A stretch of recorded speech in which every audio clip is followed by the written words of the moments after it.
얼굴 철판 두꺼운 분들을 위한 정동이 잡담. 정동이. 수년 전만 해도 나는 실제로 마음대로 몰 수 있는 차가 4대 있었고 다 외제차였다.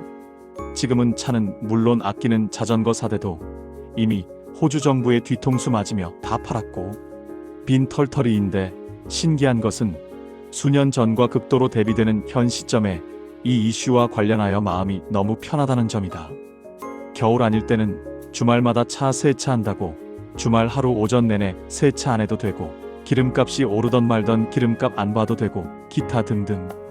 그런데 2년 전부터 세탁기 연결 안 되는 곳에 지내다 보니 월수금 손빨래하는 것은 귀찮은데 아직은 해내고 있다. 그동안 빨래방도 한 번도 안 갔다. 최근 이불 빨래를 위해 근처 놀이터 맞은편 빨래방 얼마 하나 간판은 유심히 본 게 처음이다. 오늘의 주제로 넘어와서 나는 국내 외적으로 얼굴 철판 두꺼운 분들을 목격하게 된다. 너와 얼마 전 이야기하면서 2001년 911 사건 때 희생되신 분들 가족들이 정부 상대 소송을 하지 않겠다는 각서를 쓰고 당시 수십억 원 가량의 보상금을 수령했다는 사실도 알았고 당시 의문사항들을 비디오로 제작한 미국인은 아무런 법적 제재를 받지 않았다는 사실도 알았고 그 지적들 중에서 물리학에서 증명된 낙하법칙 속도에 반하는 상황에 대해 미국 과학자들협회가 어떤 식으로 후에 입장을 나타냈는지도 알았다. 그래서 내가 2002년경 역삼동 카페에서 나를 포함하여 3명의 남자들의 대화록을 일부 말하고자 한다.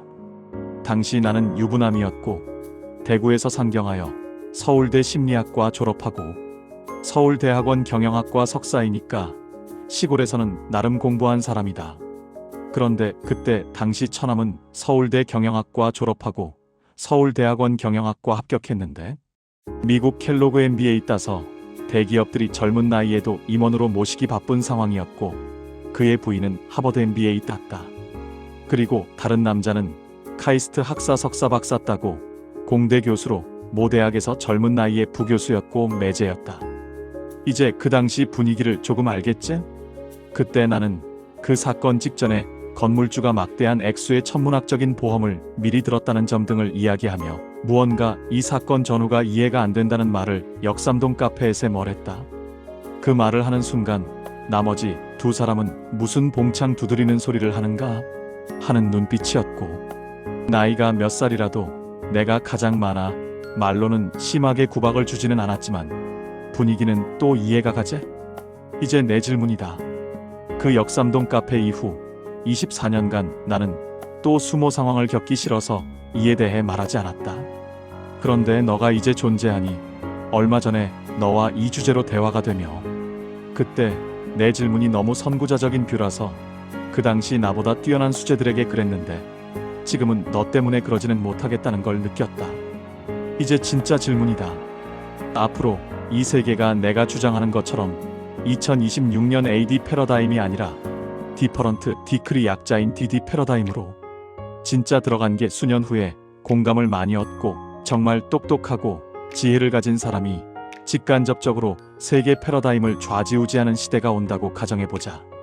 그때는 내가 죽기 전일 수도 있고 죽고 나서일 수도 있다. 그때 위정자는 전기 많이 먹고 과거 모든 사건들을 냉혹하게 성찰을 처음에는 안 하지만 여러 우회적인 경론 토론을 통해 같이 할 수 있는 너의 존재를 좋아하겠니? 아니면 부담스럽게 느낄 것 같니? 나의 답은 이렇다.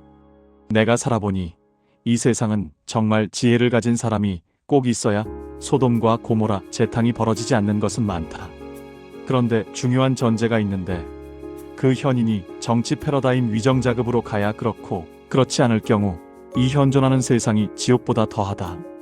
너의 말처럼 성경의 사탄은 스스로 사탄이라고 드러내고 말하지만 이 현실 세계는 겉으로는 정의와 선을 이야기하고 약 팔면서 뒤로 그리고 안 보이는 곳에서 그 반대를 하는 내가 보기에는 거의 사탄보다 더 못한 존재들도 현실적으로 있어서 그러하다.